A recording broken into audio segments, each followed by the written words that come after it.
Assalamualaikum warahmatullahi wabarakatuh. Perkenalkan, nama saya Sofyan Ali dari SMK Negeri 3 Sukabumi, calon guru penggerak angkatan 11.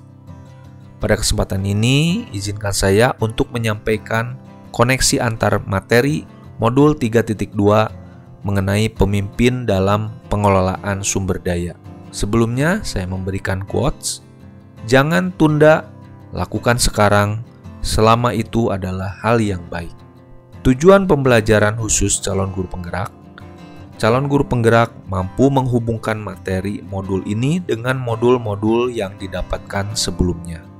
Pertama, buatlah kesimpulan tentang apa yang dimaksud dengan pemimpin pembelajaran dalam pengelolaan sumber daya dan bagaimana Anda bisa mengimplementasikannya di dalam kelas, sekolah, dan masyarakat sekitar sekolah. Pemimpin pembelajaran dalam pengelolaan sumber daya dan implementasinya. Sekolah sebagai ekosistem pendidikan adalah sebuah bentuk interaksi antara faktor biotik atau unsur yang hidup dan abiotik, yaitu unsur yang tidak hidup. Kedua unsur ini saling berinteraksi satu sama lainnya, sehingga mampu menciptakan hubungan yang selaras dan harmonis. Dalam ekosistem sekolah, faktor-faktor biotik akan saling mempengaruhi dan membutuhkan keterlibatan aktif satu sama lainnya, sehingga dapat menjadi modal dalam meningkatkan kualitas pendidikan. Yang termasuk biotik seperti murid, kepala sekolah, guru, tenaga kependidikan, pengawas, orang tua, masyarakat, dan dinas terkait. Sedangkan yang termasuk abiotik adalah keuangan, sarana, prasarana, lingkungan alam, dan semuanya merupakan ekosistem pendidikan yang ada di sekolah. Green dan Haynes menjelaskan kecenderungan cara pandang yang menggunakan pendekatan berbasis kekurangan dengan pendekatan berbasis aset. Deficit-based approach atau pendekatan berbasis masalah. Pertama, fokus pada masalah atau isu. Kedua, berkutat pada masalah utama. Ketiga, mengidentifikasi kebutuhan dan kekurangan, selalu bertanya apa yang kurang. Keempat, fokus mencari bantuan dari sponsor atau institusi lain. Kelima, merancang program atau proyek untuk menyelesaikan masalah. Keenam, mengatur kelompok yang dapat melaksanakan proyek. Asset-based approach atau pendekatan berbasis aset. Pertama, fokus pada aset dan kekuatan. Kedua, membayangkan masa depan. Ketiga, berpikir tentang kesuksesan yang telah diraih dan kekuatan untuk mencapai kesuksesan tersebut. Keempat, mengorganisasikan kompetensi dan sumber daya atau aset dan kekuatan. Kelima, merancang sebuah rencana berdasarkan visi dan kekuatan. Dan keenam, melaksanakan rencana aksi yang sudah diprogramkan. Dalam ekosistem sekolah, faktor-faktor biotik akan saling mempengaruhi dan membutuhkan keterlibatan aktif satu sama lainnya. Di antaranya hubungan antara murid, kepala sekolah, guru, tenaga kependidikan, pengawas sekolah, orang tua, dan masyarakat. Sedangkan faktor abiotik juga berperan aktif dalam menunjang keberhasilan proses pembelajaran seperti keuangan, sarana dan prasarana, termasuk media pembelajaran dan teknologi informasi komunikasi. Pemimpin pembelajaran juga harus dapat memanfaatkan pendekatan berpikir dalam pengelolaan aset. Pendekatan berbasis aset adalah memusatkan pikiran pada kekuatan positif, pada apa yang bekerja, yang menjadi inspirasi, yang menjadi kekuatan ataupun potensi yang positif. Sedangkan pendekatan berbasis kekurangan atau masalah akan melihat dengan cara pandang negatif, memusatkan perhatian kita pada apa yang mengganggu, apa yang kurang, dan apa yang tidak bekerja. Ada 7 jenis aset modal utama dalam komunitas. Yang pertama, modal manusia. Kedua, modal sosial. Ketiga, modal fisik. Keempat, modal lingkungan atau alam. Kelima, modal finansial. Keenam, modal politik. Dan ketujuh, modal agama dan budaya. Cara mengimplementasikan di kelas, sekolah, dan masyarakat. Di kelas, saya akan memaksimalkan pengelolaan dan pemanfaatan aset yang ada di sekolah agar dapat menunjang pembelajaran yang berpihak pada murid dan lebih berkualitas. Di sekolah, saya akan berdiskusi dengan kepala sekolah dan rekan sejawat mengenai pentingnya pendekatan berbasis aset dan mengoptimalkan sumber daya yang ada. Dan di masyarakat, saya akan berkolaborasi dengan masyarakat sekitar agar ikut serta mendukung terciptanya ekosistem sekolah yang berkualitas dan berpihak pada murid. 2. Jelaskan dan berikan contoh bagaimana hubungan pengelolaan sumber daya yang tepat akan membantu proses pembelajaran murid menjadi lebih berkualitas. Pengelolaan sumber daya yang tepat dan dapat mendorong pada proses pembelajaran di kelas menjadi lebih berkualitas merupakan bagian dari pengelolaan sumber daya yang ada di sekolah. Pengelolaan modal lingkungan dipadu dengan modal fisik akan berkolerasi dengan peningkatan pembelajaran murid. Lingkungan sekolah yang kondusif dari segi sosial maupun politik akan menciptakan pembelajaran yang nyaman, menyenangkan, dan berpihak pada murid. Sumber daya ini sebagai aset sekolah dapat digunakan untuk meningkatkan kualitas pembelajaran.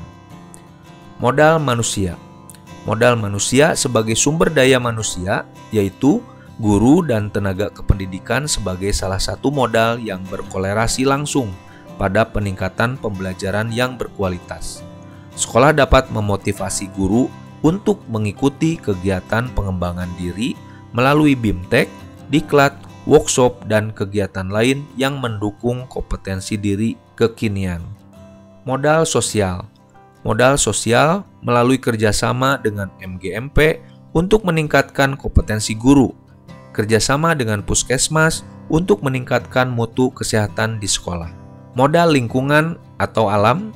Modal lingkungan atau alam yang ada di sekitar sekolah adalah sumber daya menciptakan pembelajaran yang menyenangkan, seperti memanfaatkan lingkungan menjadi area apotik hidup, greenhouse, dan tempat sumber belajar tentang obat dan pemanfaatannya. Modal fisik. Modal fisik adalah bangunan dan sarana prasarana yang dapat dimanfaatkan sesuai dengan bentuk dan pemanfaatannya. Misalnya gedung utama, sarana prasarana pendukung di sekolah. Modal finansial.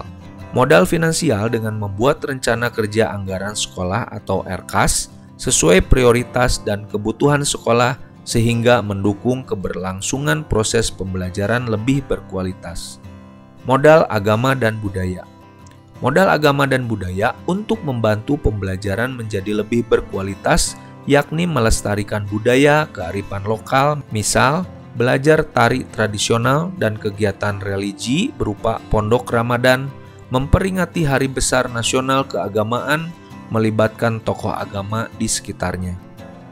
Modal politik. Modal politik berupa kerjasama dengan instansi atau dinas terkait yang di pemerintah daerah untuk mendukung program sekolah. 3. Berikan beberapa contoh bagaimana materi ini juga berhubungan dengan modul lainnya yang Anda dapatkan sebelumnya selama mengikuti pendidikan guru penggerak. Modul 1.1 Filosofi Pendidikan Indonesia Ki Hajar Dewantara. Ki Hajar Dewantara melalui filosofinya bahwa pendidikan kegiatan menuntun segala kekuatan kodrat pada anak-anak agar mereka mencapai keselamatan dan kebahagiaan yang setinggi-tingginya baik sebagai manusia maupun anggota masyarakat. Pemanfaatan aset kekuatan guru dan murid sehingga guru sebagai pemimpin pembelajaran harus dapat melakukan proses pembelajaran yang menyenangkan dan berpihak pada murid. Karena murid bukanlah kertas kosong, namun setiap murid memiliki potensi yang berbeda-beda. Dan tugas kita sebagai guru hanya menuntun dan menebalkan potensi yang sudah mereka miliki. Modul 1.2 Nilai dan peran guru penggerak.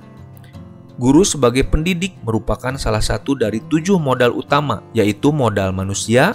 Guru sebagai pemimpin pembelajaran memiliki nilai dan peran yang sangat penting dalam pembelajaran di kelas, sehingga nilai-nilai mandiri, kolaboratif, reflektif, inovatif, dan berpihak pada murid harus dijadikan landasan dalam terciptanya pelajar yang sesuai dengan profil pelajar Pancasila. Modul 1.3 Visi Guru Penggerak. Guru sebagai pemimpin pembelajaran harus memiliki visi guru penggerak yang berbasis inquiry apresiatif melalui alur bagja. Pada konsep tersebut dapat juga digunakan sebagai pengelolaan sumber daya yang ada di sekolah. Inquiry apresiatif adalah suatu filosofi, landasan berpikir yang berfokus pada upaya kolaboratif menemukan hal positif dalam diri seseorang, organisasi, dan dunia sekitarnya, baik dari masa lalu, masa kini, maupun masa depan. Modul 1.4 Budaya Positif. Salah satu aset atau kekuatan berupa modal agama dan budaya. Budaya positif di lingkungan sekolah merupakan budaya yang mendukung segala bentuk perkembangan murid dengan tujuan memanusiakan manusia dengan menerapkan disiplin positif, motivasi perilaku manusia, atau hukuman dan penghargaan, posisi kontrol restitusi, keyakinan sekolah atau kelas, sehingga akan menghasilkan produk murid yang memiliki karakter kuat di masa depan. Modul 2.1 Pembelajaran untuk memenuhi kebutuhan murid atau berdiferensiasi. Pembelajaran berdiferensiasi adalah sebuah cara dalam pembelajaran yang sangat berpihak kepada murid, berupa pemetaan murid berupa kesiapan belajar, minat, dan profil belajar murid yang berbeda, sesuai dengan keunikannya. Sebelum melaksanakan pembelajaran berdiferensiasi, seorang guru harus sudah melaksanakan pemetaan terhadap minat belajar siswa. Modul 2.2 Pembelajaran Sosial dan Emosional. Pembelajaran sosial emosional merupakan strategi seorang pemimpin pembelajaran dalam melakukan kolaboratif oleh seluruh komunitas sekolah yang menekankan pada keterampilan dan pengelolaan mengenai aspek-aspek sosial emosional. Modul 2.3 Coaching untuk supervisi akademik. Coaching merupakan sebuah strategi seorang pemimpin pembelajaran untuk melakukan pengembangan kekuatan diri pada diri anak dengan menuntun, mendampingi anak untuk menggali potensi anak dan memaksimalkannya. Pada prosesnya, coaching memberikan kesempatan anak-anak berkembang dan menggali proses berpikir pada diri anak, yang di dalamnya terdapat coach sebagai pengembang kekuatan dan potensi, pada coachee sebagai lawan bicara. Modul 3.1 Pengambilan keputusan berdasarkan nilai-nilai kebajikan seorang pemimpin. Sebagai pemimpin pembelajaran, dalam prosesnya akan selalu berhadapan dengan dua situasi, yakni dilema etika dan bujukan moral yang dituntut pada pengambilan keputusan. Sebagai pemimpin pembelajaran dalam pengambilan keputusan yang baik, diharapkan pada pengambilan keputusan tersebut dengan mengedepankan keputusan-keputusan yang bermanfaat bagi seluruh elemen yang terlibat di dalamnya, yaitu dengan langkah-langkah pengambilan keputusan berdasarkan 4 paradigma, 3 prinsip, dan 9 langkah pengambilan dan pengujian keputusan. 4. Ceritakan pula bagaimana hubungan antara sebelum dan sesudah Anda mengikuti modul ini, serta pemikiran apa yang sudah berubah di diri Anda setelah Anda mengikuti proses pembelajaran dalam modul ini. Sebelum mempelajari dan memahami modul 3.2, pemimpin dalam pengelolaan sumber daya, dalam langkah-langkah pengelolaan kelas atau pengambilan keputusan, lebih banyak berpikir pada kekurangan atau masalah. Hal ini menyebabkan perasaan yang pesimis, keraguan, negatif, sehingga berakhir dengan kegagalan. Dengan mempelajari modul 3.2 ini, wawasan dan pola pikir mengenai pemimpin pembelajaran dalam pengelolaan sumber daya ini menjadi berubah.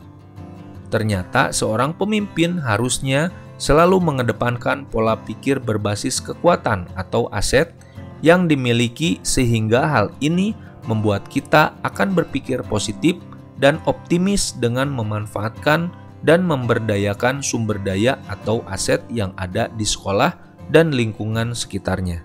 Sekian pemaparan koneksi antar materi modul 3.2 mengenai pemimpin dalam pengelolaan sumber daya. Mudah-mudahan apa yang sudah disampaikan dapat bermanfaat dan memberikan inspirasi untuk semuanya. Terima kasih. Wabillahi taufik wal hidayah. Wassalamualaikum warahmatullahi wabarakatuh.